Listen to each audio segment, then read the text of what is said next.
What's up? It's your boy Kevin to turn on this motherfucking YouTube shit. Wow, what the fuck?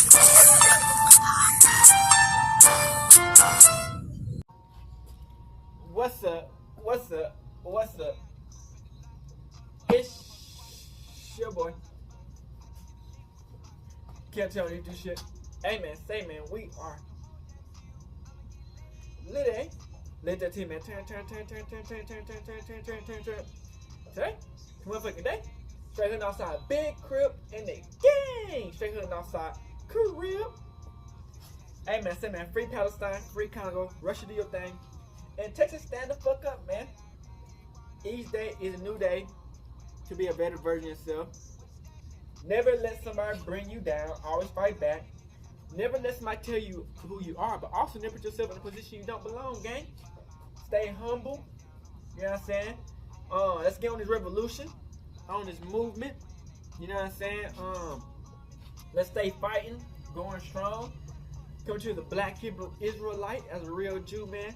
Let's get into this video. Alright. Today, motherfucking day. Straight hood outside, big crib in the gang. Outside shit, man. Alright, gang. So this video, man, I know. A lot of y'all niggas like, where the scene at? Nigga, I done made a me and Khalifa video before. You know what I'm saying? If y'all are making my history, looking at I made a video about me and Khalifa before. I think it was about her getting into a relationship with this dude who didn't know she was a porn star. And talking about how marriages don't mean nothing.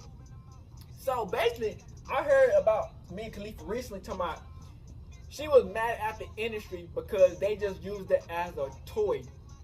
Nigga, you in the sex industry. The fuck you thought was gonna happen? Shout out to all the hood legends. Me and Khalifa, Pinky, Cherokee, Alexis Texas, that other bitch who be on with the streamers and shit, who be with Kai and all them other niggas. I forgot her fucking name, but that bitch 3, man. Shout out to all the porn star legend, the goats, man, the broke goats out here. You dig what I'm saying? Let's get into this bitch. Hey, shout out to the gamer from Mars, man. Like I said, man, our heroes don't wear cape. They just wear cum rags.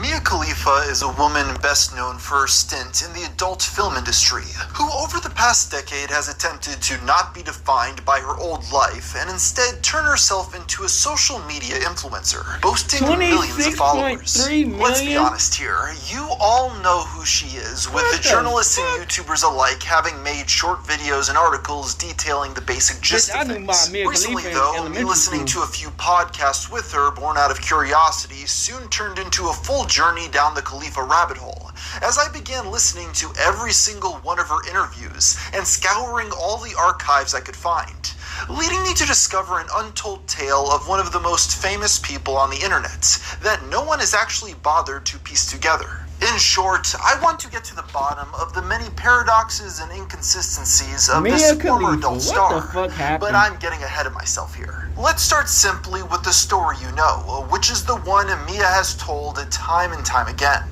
Sarah Jo Shaman, Mia Khalifa's birth name, was born in Beirut, Lebanon on February 10th, 1993. For the first 8 years of her life, she lived in the Middle East and was raised Catholic while attending private school that taught her English. In 2001, closely after 9/11, her family moved to America, which proved to be terrible timing. Mia had a very difficult time assimilating in the US initially. The public school system was not kind either, as she was one of the very few non-white students and was bullied for her weight. Mia claims to have grown up feeling out of place and unattractive. And then I get to high school, and I'm kind of in that weird middle class where I know the popular kids, and I'm cool with like 1 or 2 of them, but we don't hang out outside of school.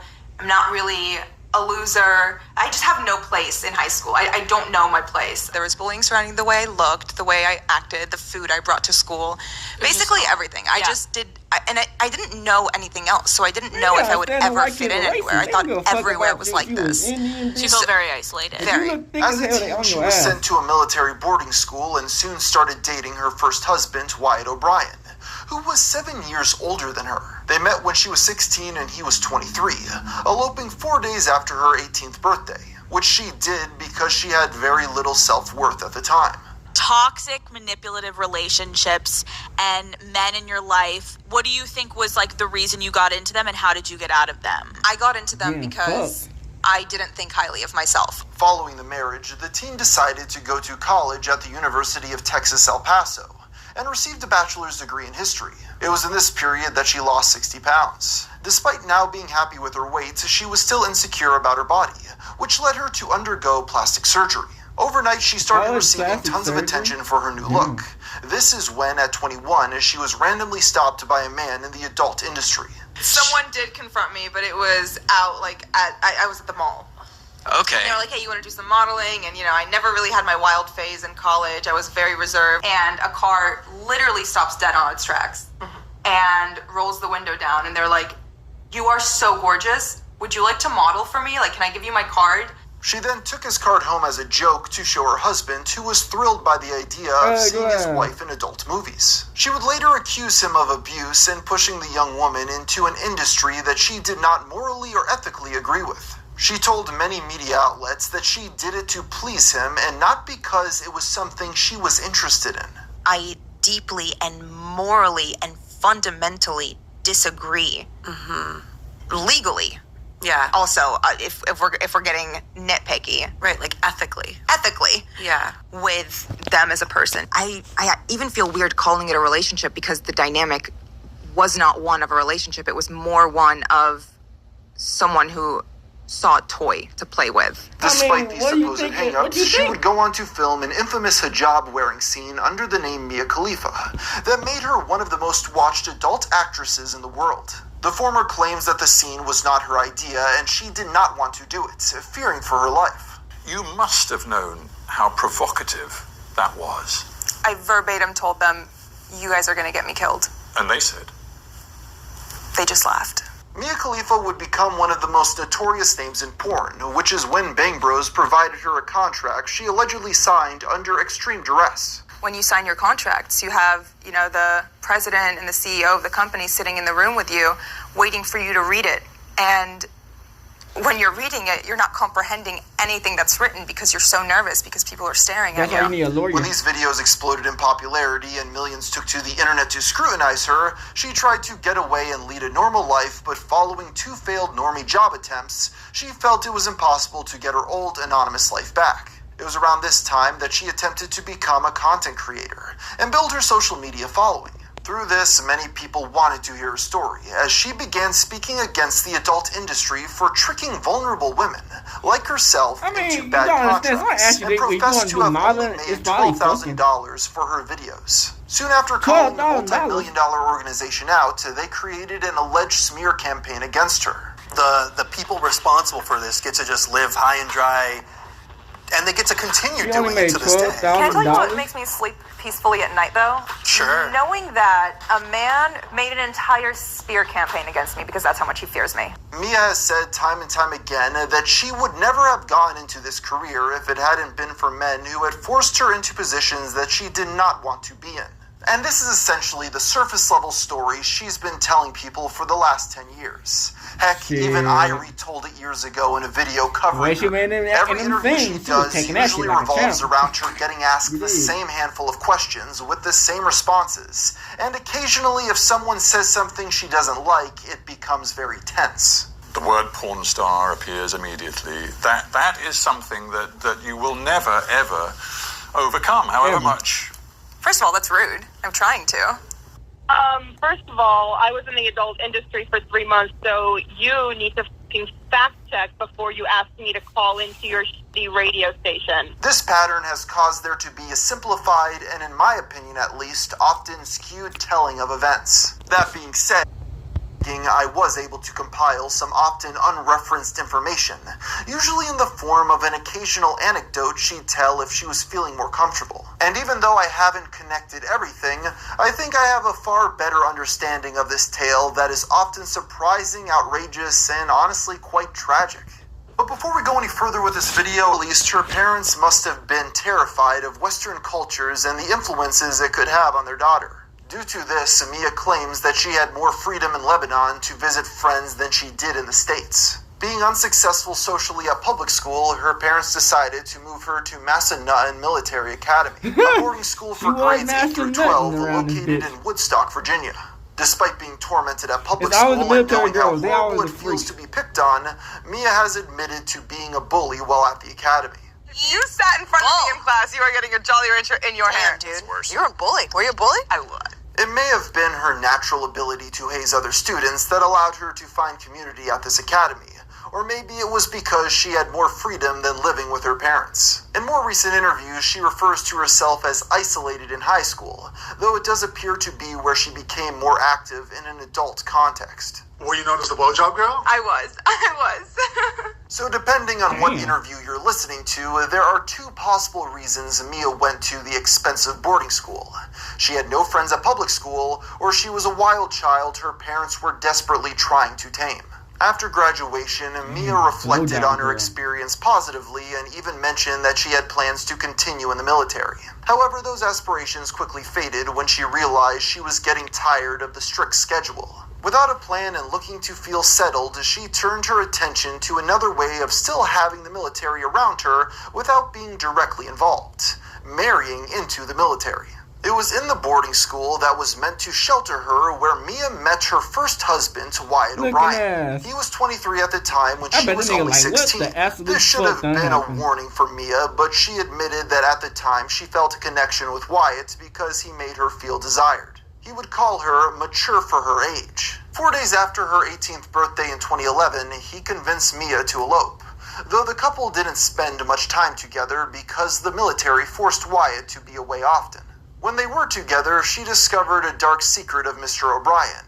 He could only have sex after watching explicit content. He had a very unhealthy porn obsession. I mean, y'all it was in the point same where room then. Y'all should have been good for each other. Never Match made in heaven. had sex unless he was watching porn first, and it was. I mean, that was just his twisted fantasy. To be fair, her husband has never spoken to the media about this relationship. You but match made in interestingly, heaven. with enough digging, you can see that they both seem to be active online during this era. Going to Reddit, I discovered a post talking about users named Dirty Chem and Dirty Chem's wife, who used to be in the cuckolding community. This is interesting because some claim them to be Mia and Wyatt before her rise to fame. It was from that lead that I uncovered lewd photos of Mia on multiple subreddits prior to her professional career, where she seems to tease her husband. She posted things such as, "Today I plan on going and getting by a guy who thinks I'm cheating on my husband with him, while he works late and leaving this post on the computer alone with dinner sitting in front of it." The attached link shows her messaging a man named Cody who is excited to hook up with Mia. "I just want to get you already. Should I leave, LOL? Yes. Hallelujah. LMAO. There's even a follow-up of Wyatt finding out about her and Cody and getting excited. Here you can see Mia's hand on top of a man's lap that is presumably not her husband's, with her spouse responding, "Go on." Things got progressively racier from here, with the images and messages turning into posts showing full-on explicit acts. One Redditor states, "My wife likes to put something sexy on when my buddy comes over for our weekly poker game." Wyatt responded, "Whoa, that's awesome. You two should figure out a way to make sure all the guys see but act like it's a mistake. See who makes a move on her." Wyatt even answered questions about Mia and confirmed her identity in an Our Hot Wife post. "That's my wife, not Indian though, Lebanese. She's been posted on this sub multiple times, LOL. These accounts predate Mia's time in the adult industry, making the popular story of Mia randomly being given a card and jumping into hardcore porn less believable, since there seemed to be a slower progression towards that. Many of the posts involving Wyatt and Mia are now deleted, but I did manage to find a few where Wyatt addresses his wife coming into the industry. In 2020, he responded to someone posting about Mia being forced into filming. It was an experimental age for both of us. We both enjoyed it at the time. Then when someone asked how he felt about his ex being a famous adult star, he responded with, "Don't really care, to be honest." Wyatt also responded back to a Redditor who felt bad that girls like Mia would do porn. Wyatt responded, "Why? She enjoys it." O'Brien has been quiet about his former wife since these posts, most likely because he'd now have to answer for the claims of grooming, and we'll get into their separation later. It's interesting to show that her explicit internet debut was much earlier than any source listed as currently, and from what I can tell, she has never publicly talked about these accounts. But Reddit is not the only topic Mia avoids discussing. When Mia was living in El Paso, Texas in 2012, still married, working at a restaurant while attending college, she lost a lot of weight, which she talks about a lot.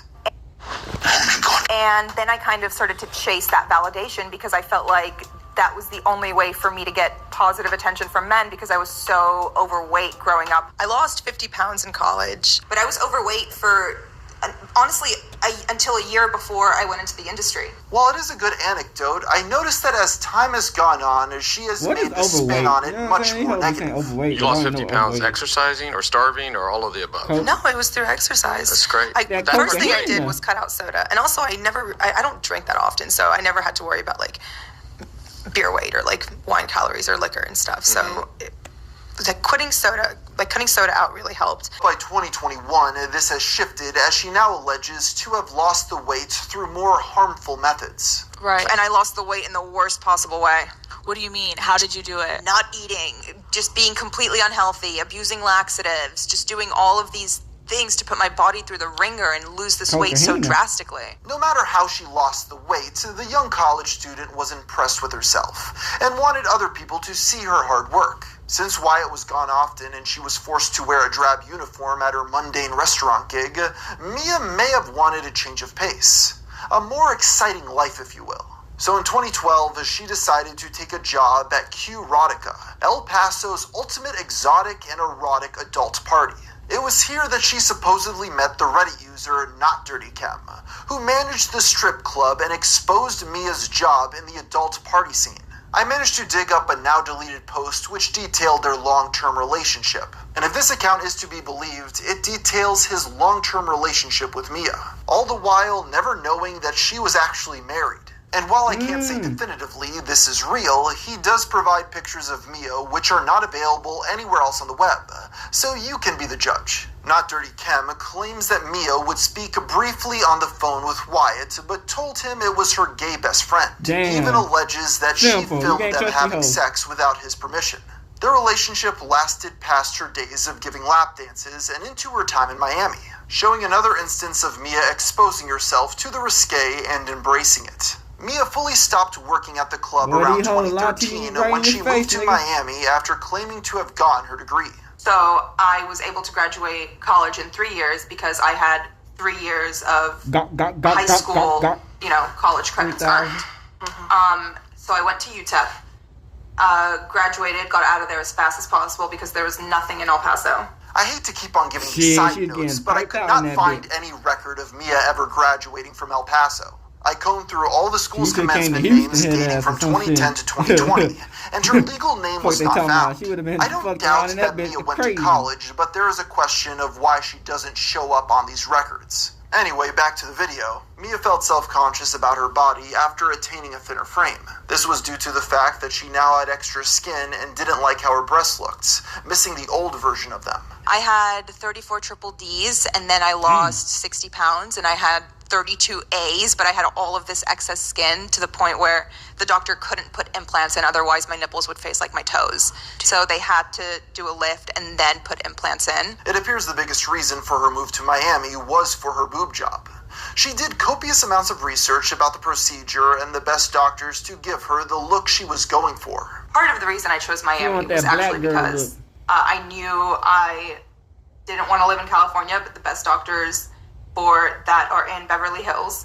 But the second best place is Coral Gables in Miami. Following the surgery and painful recovery, Mia noticed that as she was out eating, walking down the street, and just carrying on about her life, that eyes were always following her. All of a sudden, people, specifically men, couldn't keep their eyes off of her.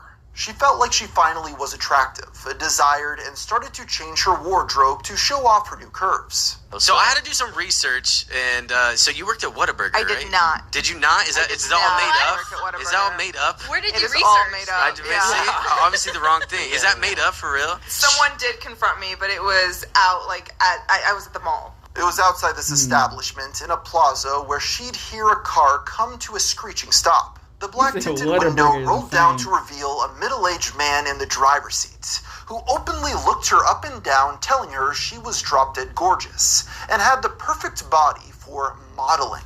Mia took the card and then researched the company, shocked to discover that it was for nude modeling and pornography. Looking at her testimonies, I do believe that she likely took the card home, showed it to her husband, who then agreed it would be a good idea. This lines up with her feelings of being pressured into it. She explained that she waited 2 weeks, but was unable to deny her curiosity and the allure of the new job. There is so much porn out there that there's no way that anyone is ever going to see me. So I kind of did it just to let off some steam and be, I don't know, I thought it would be my dirty little secret, and then it blew up in my face. Mia never expounded on what exactly she was rebelling against, but her former associate, Gilbert Arenas, spoke in an interview that she decided to go into the industry because she was, quote, pissed off at her parents. Like, it was like, dang, you feel bad, because it's like, well, I didn't dance that long. I was only doing it because I was pissed off at my parents. If you're keeping track, this makes 3 possible stories as to why Mia became an adult actress. Either it was because she wanted validation, was angry at her parents, or coerced by her ex-husband.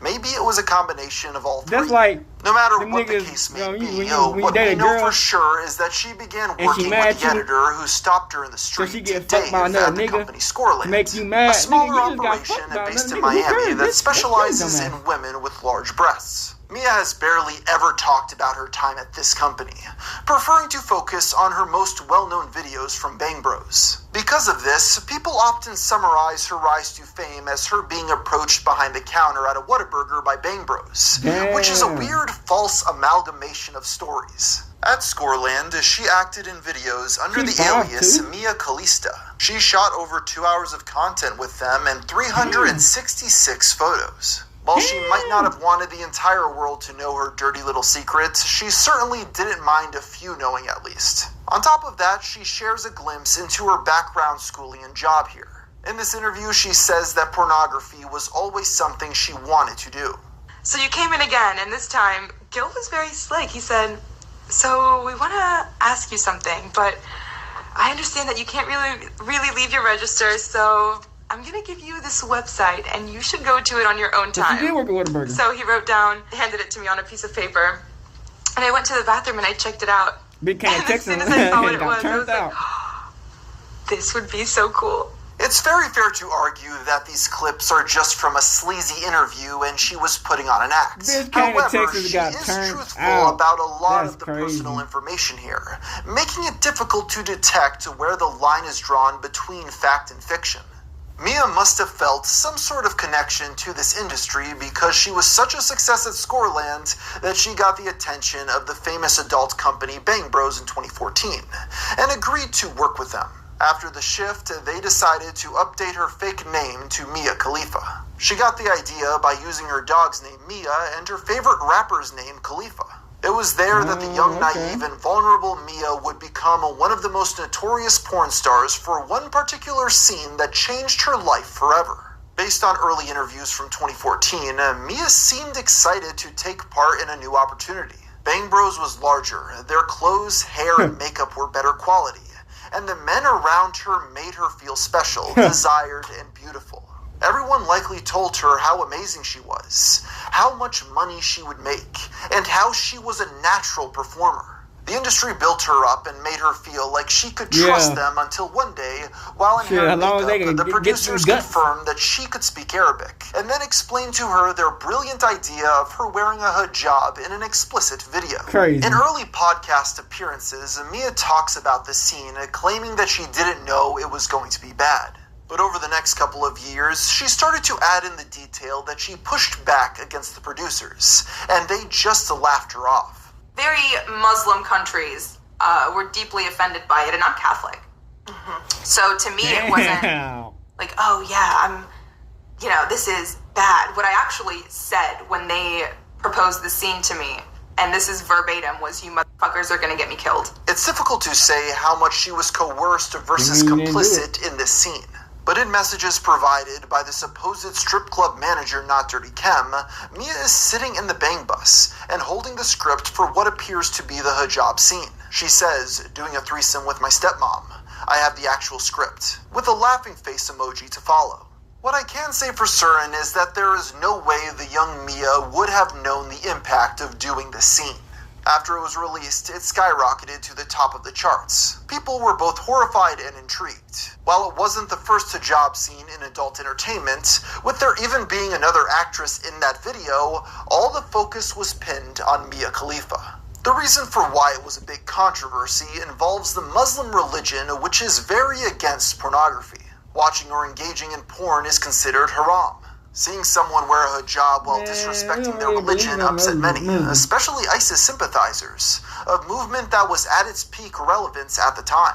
Internet users created images of her being beheaded by ISIS, to which she responded, "Just don't cut off my boobs, they were expensive." These attempts to laugh it off failed miserably, and she was banned from her home country of Lebanon. It's interesting to point out that the community that was hardest on her were the ones that looked up her videos the most. At only 22 years old, she was the most searched performer on pretty much every adult video website. Her dirty little secret had been exposed, and everyone was shaming or mocking her.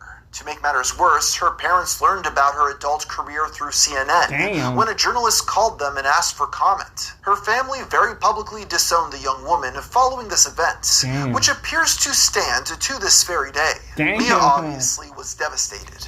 With her secrets revealed, the young woman may have felt like she needed to lean into her choices, feeling that she was past the point of no return. After expressing her fears to Bang Bros, they told her that it would all blow over and that she was lightning in a bottle. To them, she had attracted a whole new audience of viewers, therefore making them a ton of money. They did not want to lose her to another company, so they decided to present her with a long-term contract in 2015. I think that it should be illegal to force a woman to sign a contract right then and there. They force you to sign it then and there. Well, they don't force you, but they put it in front of you and say, this is your contract, sign it. Like, they're not holding a gun to my head, but it's intimidation in the sense that I'm 21 and there's 4 men around me. All saying, you can trust us. Yeah. This is the sentiment that Mia has shown in all interviews covering the contract signing. But Bang Bros has disputed this claim and showed a video that exhibits Mia's excitement to sign. I'm on contract with Bang Bros now for 6 months. I'm only shooting with Bang Bros. 1 scene a week. Bang Bros are making a killing. Thank you! In their telling, she was flattered at being one of the very few women to actually have gotten a deal in writing. Also, if the receipts are to be believed, she was given the agreement over email and had the opportunity to look it over. This is quite different from her claim that she was seemingly coerced into signing in an office, as a bunch of men loomed over her. Mia went ahead and signed the contract, but after only 2 weeks renegotiated new terms, where she no longer had to film explicit videos, but instead cam girl for live audiences instead. Like, people still think that I'm doing it when I did it for 3 months, 4 years ago. Although claiming to have left the industry after only 3 months, this statement is pretty dubious. She had posted naked pics and videos on Reddit, worked at a strip club, and filmed multiple scenes at Scoreland before her 3-month stint shooting with Bang Bros, and even then continued to model and webcam there for at least another year afterwards. While all this was going on, she began her divorce from her husband, Wyatt O'Brien, citing that they had moral and ethical differences. This coincides with her dating a higher-up in the Bang Bros company, who she later alleged had manipulated her into staying because she was trying to foster this new relationship. She felt like this exec had dragged their relationship on, only seeing her on the weekends, if that, while she lived in a low-quality apartment filled with cockroaches. Experiencing feelings of depression, Mia said it was her dogs that got her through that difficult time. She just kept on thinking that no one would take care of her animals if she didn't, and needed to keep on going for them at least. Understanding that the industry wasn't making her happy, she eventually tried to go back to a normal life,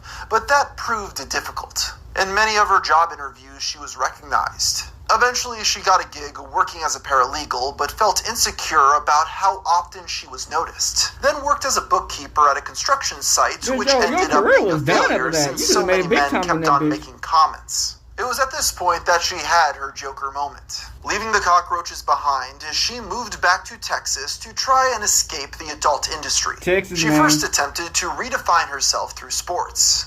Mia is an avid sports fan and got gigs on shows such as Out of Bounds and Sports Ball with commentator Tyler Coe and NBA player Gilbert Arenas. She describes these jobs as a dream come true. However, her hopes were dashed when instead of receiving respect due to her vast sports knowledge, she was instead receiving negative comments and sexual DMs from athletes. In response to these messages, she released them to the public in order to shame, such as Cubs catcher Wilson Contreras, Ole Miss quarterback Chad Kelly, and former Bills safety Duke Williams. She even claims that Drake slid into her DMs but didn't provide proof, although I don't doubt it. To make matters worse, Mia's sports trash talk often resulted in her X-rated past being continuously brought up. For example, she tweeted an image of players on the 76ers, captioned it, "A room full of L's." NBA player Joel Embiid, who was in the image, did not take kindly to this dig, and responded back, says the woman with miles of D. Drama was not just delegated to the internet, though. People recognized her constantly and felt entitled to walk up and touch her inappropriately. In 2017, it all became too much for Mia as an article was released reporting that she had physically hit one of her fans for trying to take a photo. She never denied the incident and instead responded, "If you yell degrading profanities at me for half a mile, then jump in my personal space uninvited, I will defend myself." The man she punched, Jared, spoke openly, saying that other people were taking pictures and yet she only attacked him. Often she has stated how people do not see her as a human being and feel that they have the ability to say whatever they want to her. In another instance, she was out at a restaurant when a man and his girlfriend came up and asked for a picture. When she turned them down, the woman responded with, "I told you that wasn't her. There's not enough on her face. Let's go, babe." And I went into the bathroom and cried. Despite the negative hate in person, her career shifted focus to platforms such as TikTok, Instagram, and Twitter. But as we all know, existing as a content creator opens yourself up to people targeting you. In Mia's case, this would end up being in the bizarre form of a viral diss track by I Love Friday in 2018. Who do you think you are? This music group, consisting of rappers Smoke Hijabi and Zeno Kara, made the track Mia Khalifa in response to a tweet, where Mia allegedly called the female rapper disrespectful for wearing a hijab while smoking. While the song wasn't particularly good, it is notable for being one of the earliest examples of a musical soundbite going viral on the platform TikTok. You got a boyfriend, I bet he doesn't kiss ya. This has led to the tune becoming known as Hit or Miss by most, with the phrase now included in the title of the music video that sits at 142 million views. The hook was no doubt catchy and launched the singers into the spotlight for 15 minutes of fame. This diss track also coincides with Mia yet again becoming the most searched for adult star in the country, despite not having shot a video since 2015. With their target staying quiet on the matter as Hit or Miss received billions of listens, the diss track creators claim that Mia should have been thanking them for getting her attention and that they wanted to talk. What did she feel that you were being disrespectful about? Because I smoked in my hijab, which it's like, yeah, you shouldn't do that, but it's like what I did was not nearly as bad as what you did. It's like, I mean, if anything, it's helping her, it's getting her like more publicity. Yeah, we're all about it's like, people, you're welcome. But if you're watching this, Mia Khalifa, look, we will help you out in any way, shape, or form. The thing that most people didn't realize at the time, though, is that this feud was nothing more than a hoax perpetrated by the D-list musicians. They faked the tweets. Khalifa never spoke of them, let alone knew who they were. They merely wanted to gain the internet's attention, and while the message was bogus, the negative attention was real, and Mia expressed her pain in an interview by saying, "How do you feel about the diss track named after you, literally called Mia Khalifa, that has gone so insanely viral thanks to the TikTok, which is purportedly the most viral TikTok in the entire Western world?" I'm gonna be honest with you, because I'm a gangster, and I don't really say this too often, but it kind of hurted me a little bit. It's clear that these two used Khalifa's name for clout, having absolutely no regard for her as a real human, an ongoing theme in the story. Despite the setback, Mia was determined to move on to a new chapter of her life. You just kind of got to expect it. Around the same time Hit or Miss came out in 2018, Mia had just started to find love with Swedish chef Robert Sandberg. Yes. After many years of being suspicious of men, since they all seemed to either objectify or be embarrassed to be seen with her, Robert made the ex-adult film actress feel safe and loved. He had not seen her X-rated videos and did not know who she was. So it was refreshing to meet a person who knew her based on personality rather than her past. Mia has said that once she knows someone has seen her videos, she doesn't want to be around them anymore. He did find out eventually through a friend, but this did not deter him. Mia went abroad to visit the suitor, and the pair soon moved to LA to be together. They created a YouTube channel called Robert and Mia, where they posted travel vlogs and Q&As for their future children. The two tied the knot privately at their home during the early days of the pandemic. Unfortunately, 2020 was a difficult year for many, and Mia was no exception. Besides COVID, she and Robert began to have a lot of problems. In an interview, she admitted that they were in couples therapy and trying to find ways to bolster each other. Despite the counseling, the pair separated shortly thereafter and then announced their divorce a year later, officially ending her second marriage. They have both kept private on the matter, never saying the exact reason for the split. Though I have a feeling that a dispute with her former employer during this era caused a lot of the strain. By 2020, Bang Bros had had enough of Mia accusing them of coercion and mistreatment. What made them full-on litigious was when she released a tweet claiming that she had only made over $12,000 for all her work in the industry. Her comments received so much media attention that many began to turn against the X-rated industry and protested that Mia get more compensation. On Change.org, Mia Khalifa supporters pushed those to sign a petition in order for Bang Bros to pay Mia for emotional damages and to remove her name and videos from the domain. Despite being a pretty meaningless display, the page currently sits at close to 2 million users backing the model up. This pushed the adult media conglomerate to create an entire website formatted like a negative political ad called factsbeatfiction.com. where they disputed her accusations with evidence. They felt that interviewers and journalists were not fact-checking her claims and taking every statement she made at face value. They even provide a promotional clip of hers to point out how her narrative shifted over time. In a statement, Bang Bros said, "Although Mia makes many false statements, innuendos, and accusations, we have tried to stay silent and allow Mia to have her publicity stunt without responding.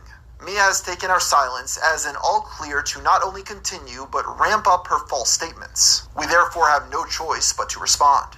The website refuted her claim of only making $12,000 for adult film work, showing receipts of her making $178,000 with just them, not to include what she made from working at Scoreland prior. They also alleged that Mia was in the industry for 2 years and 9 months, and that they paid for her health care and other benefits until 2017. They even listed every single video Mia had ever been in. While she stated that she only ever recorded 11 videos, the company was able to show that that was untrue as well, counting a total of 28. They then provide a cease and desist, demanding that she stop immediately. In response, Mia branded everything that Bang Bros said a smear campaign, and that she is a victim of the porn industry and wants to protect other girls from making the same mistakes she did. She specifically warns against the in perpetuity clause usually put in women's contracts. I mean, I think she deserves more than $178,000. In her opinion, no one should have that much control over a young woman's life. And the industry purposely tricks vulnerable women into signing so that they can make money off of them indefinitely. From what I can tell, Mia has never actually responded to the damning receipts showing the money she made, the amount of scenes she filmed, and the overall time she spent as an adult entertainer. The best she could respond with was that they used corrupt footage. Though I'm not sure what that means, and to this day no journalist or interviewer has pushed her on these allegations. Though they never did sue their former model, Bang Bros would end on the point that if Mia wanted to get out of the industry and for people to stop looking at her videos, she needs to stop talking about her career in porn. They released a chart that mentions every moment Mia was mentioned in the news to signify the free press she's received. And it's honestly quite impressive how many random headlines she has found herself in. It's difficult to find a through line in Mia's story.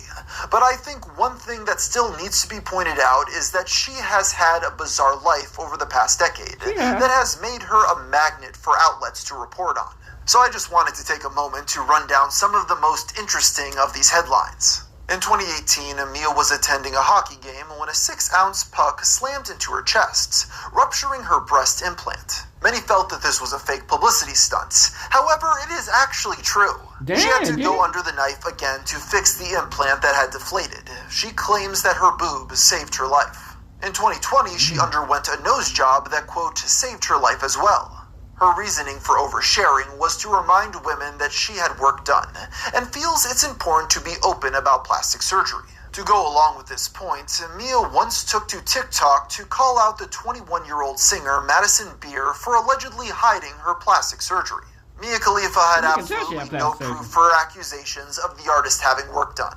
Giving Philly D some props, in an interview he confronted Mia about her harsh statements, and she would publicly make a retraction on the spot. In 2022, Mia, who had been independently selling lewd content for 2 years behind a subscription, said in an interview that, quote, honestly, I think that selling your body, like if you're going to that definition, being in the military is worse than being on OnlyFans. You're selling your body to the government. This was just another blurb that made its rounds in tabloids before fading into obscurity. But in another year, she would make headlines again, this time for opinions that would truly wreak havoc on her career. As we can tell by this point, Mia is used to landing herself in controversy with hot takes.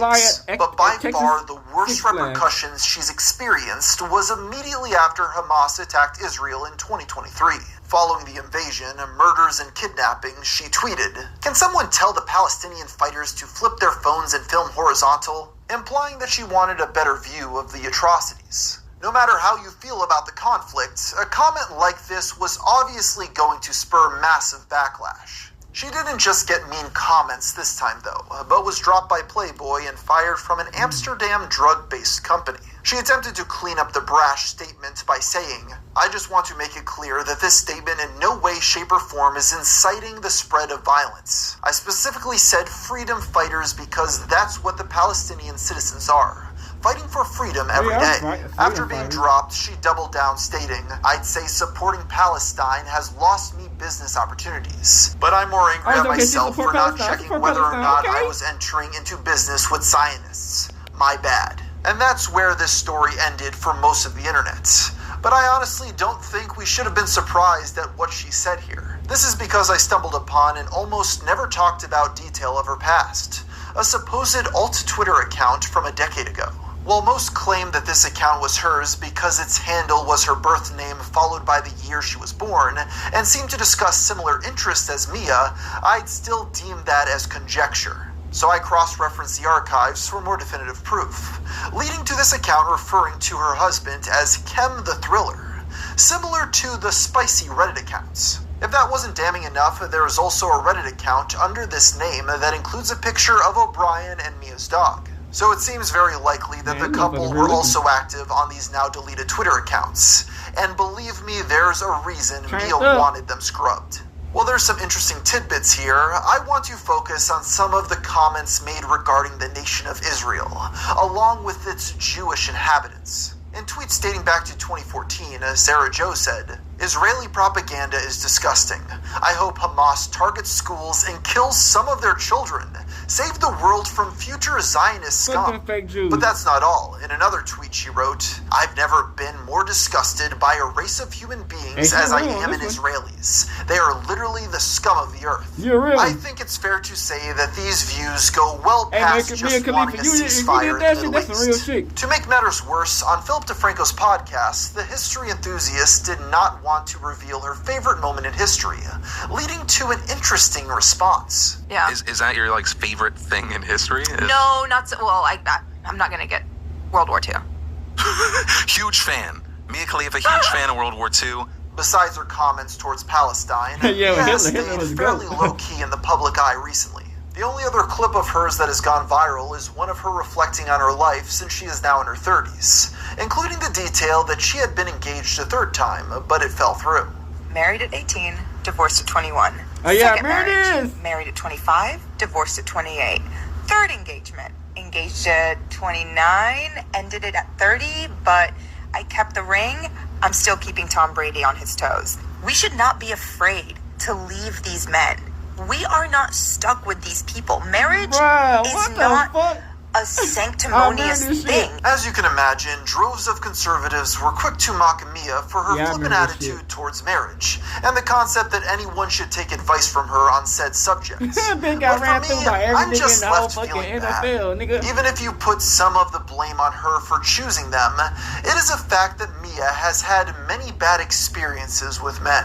Life warps a human's perception, and constantly being objectified as a teen, along with a rabbit hole down the sexual taboo, has clearly made relationships difficult for the influencer. As of 2024, Mia is dating Jaco, a Puerto Rican singer, songwriter, and record producer. Along with this, she's launched a body jewelry brand titled under the Arabic word for Satan. At this point, the only thing she can sell is the edginess, so the jewelry category plus the devil lines up pretty well for her, even if it's a bit too on the nose. At the end of the day, I'm left amazed at how warped the public's view of Mia Khalifa is. The narrative of a naive girl working at a fast food restaurant getting wrapped up in adult content for a few months before it changes her life forever is a compelling narrative, but also a very erroneous one. The slow progression of a teen at a military academy getting attention from an older man, then getting married at 18, playing into his fetishes of a one-way open relationship, before starting to post pictures online and working at a strip club, then getting into paid explicit content for 2 different companies over dozens of scenes, paints a much more well-rounded picture of the situation that I have never seen anyone else point out before. In conclusion, most either take Mia's story at face value or just dismiss it from the get-go. But I think the truth is more gray than that. She deserves sympathy as she was pushed down this path, but also needs to take some responsibility for stoking the flames. Because at the end of the day, despite all her hatred of the porn industry, she continues to use the name they bestowed upon her.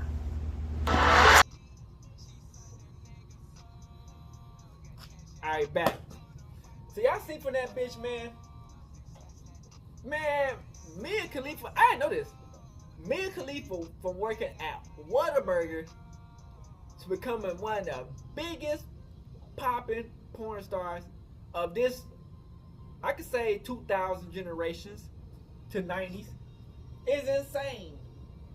That is insane, bro. You know what I'm saying? Like, hey man, say man, you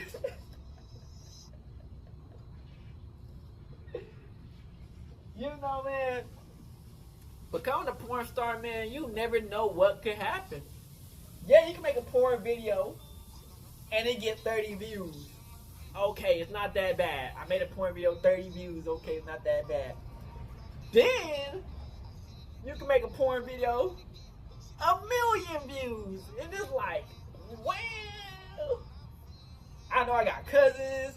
I got motherfucking aunties, uncles, they all watching porn and shit. Man, I mean, man, at the end of the day, man, you gotta do whatever you feel comfortable with, man. If you feel like doing porn was your best move in your bag, nigga, at that point, nigga, I feel like, man, if you blow up on porn, nigga, you should just end it with porn, because there's no coming back. You ain't gonna never have a regular job ever again.